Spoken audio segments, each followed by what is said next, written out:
Hey there friends, Frugal Green Girl again, and today I want to share with you my recipe for homemade chapstick. I've been making homemade chapstick for probably several years at least, and it was actually the very first homemade product I attempted to make. Chapstick is one of those things that you have on your lips, and so when I had really small children, you would put it on them in the wintertime when their lips get chapped and things like that. And like most kids, my kids would lick it off. And so of course I was concerned about this, what on earth are they ingesting, and is it safe to eat? And of course it isn't. None of the ingredients in there are intended to be eaten. However, it's on your lips, so some of it is inevitably going to get eaten, even when you're not trying to, like if you're an adult. So when my kids were really, really little, so it's been like several years then for sure, because they're kind of older now, but when they were really little, I wanted to make some to put on them so that I would know what was in it and what it was, make sure that it was safe for them. So it was the very first homemade product that I made, and I've been really happy with it ever since. You can make it with just 3 ingredients, or as little as 3 ingredients, but of course, like with most of my recipes, there's always other optional ingredients that you can add as well. And of course I go through the recipe and I'm going to explain exactly what all of the ingredients are so that you can decide what you want to add and what you don't, depending on what it is you're trying to achieve with your chapstick. So it's totally customizable based on your needs. You don't have to make it in a chapstick tube if you don't want to. I'm going to make it in just a small little canning jar. You can just make it in that canning jar and leave it and then use it, just with your finger. Or another good option would be to put it in a baby food jar.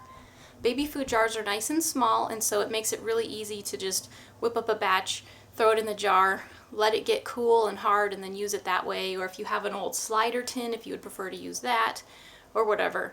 Chapstick tubes are not very expensive. I prefer to use this because I carry them in my purse, so I want something small and lightweight.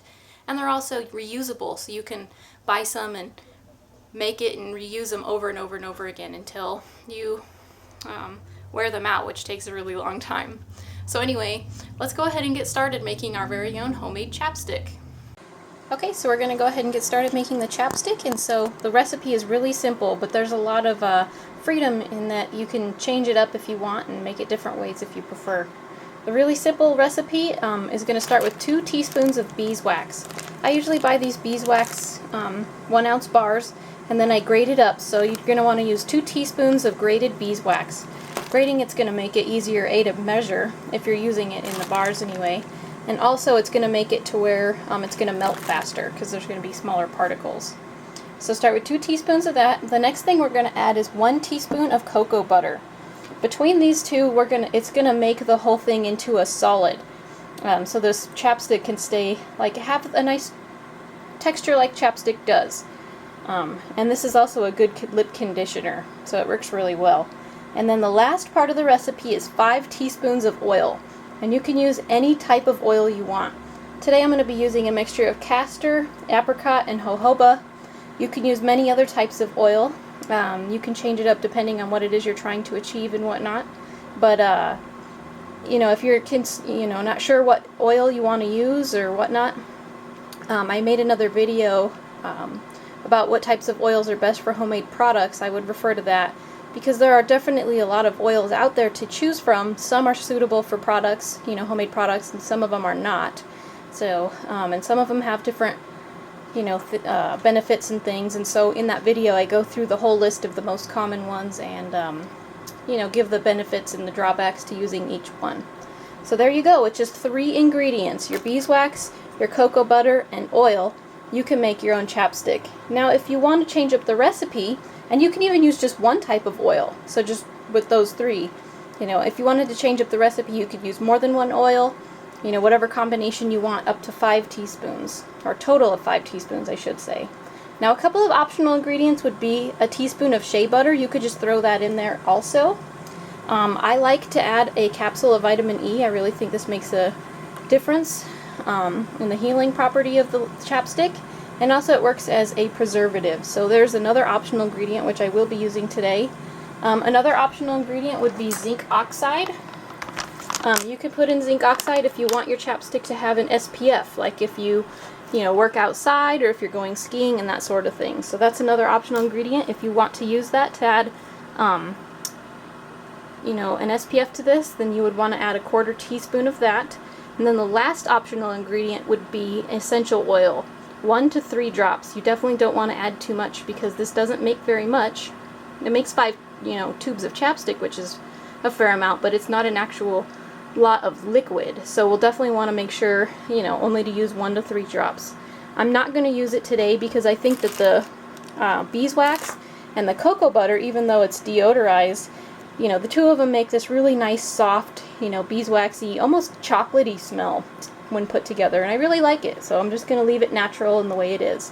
So what I've done here is I've measured out all of those ingredients into this little cup, and next I'm going to put that in just a small pan with a little bit of water in the bottom, and I'm going to go ahead and get this on the stove and heating up so that this will melt, and then we'll go ahead and stir in our optional ingredients. If you're going to use any of the optional ingredients, with the exception of shea butter, you're going to want to add them after you melt this so that the heat doesn't, you know, damage the vitamin E or the essential oils. So I'll go ahead and get this started and we'll go from there. Okay, so I went ahead and you know, boiled the water on low, very low, because you definitely don't want any of that water to get mixed into this oil. So be very careful. So I boiled it on low until all of this is melted, and then I went ahead and added my vitamin E. The only 2 preservatives I ever use in any of my recipes is vitamin E and citric acid. Vitamin E is a preservative for the oil. It's an antioxidant and it keeps the oil from going rancid. And citric acid is a preservative for the water portion of a recipe to keep it, you know, the pH of the recipe low enough that it's not going to have any issues with mold or other microbes and things growing in it. And so since there's no water in this recipe, the only preservative that we're going to need is that vitamin E. And again, that's optional. If you think you're going to use them quick enough without the oils having a chance to go rancid, you can skip that. But it also has an added benefit for healing. But anyway, so I went ahead and I got all that melted, and now I'm just going to go ahead and take this out. And I'm going to wipe off the outside of the jar because I don't want any of the water to go in there. And then I'm going to very carefully pour it into my chapstick tubes. And then once you get it in the chapstick tubes, they're going to start to harden immediately because the chapstick tube is cool. So I'm going to go ahead and do that and get it poured in there, and we'll see what it looks like. Okay, so there it is. I got them poured in there, and with the exception of just a little bit that was stuck to the glass jar as I was pouring it in, they filled all 5 of them perfectly. It is starting to cool, although it's not all the way hardened yet. And then after that, they're totally ready. You don't have to put them in the fridge or anything to harden them like some people. I just put a lid on them and leave them on the counter until they're totally hardened and they're finished. So there it is. One of the easiest homemade products to make, homemade chapstick. I hope you really enjoyed this video, and we'll see you next time. Thanks for watching.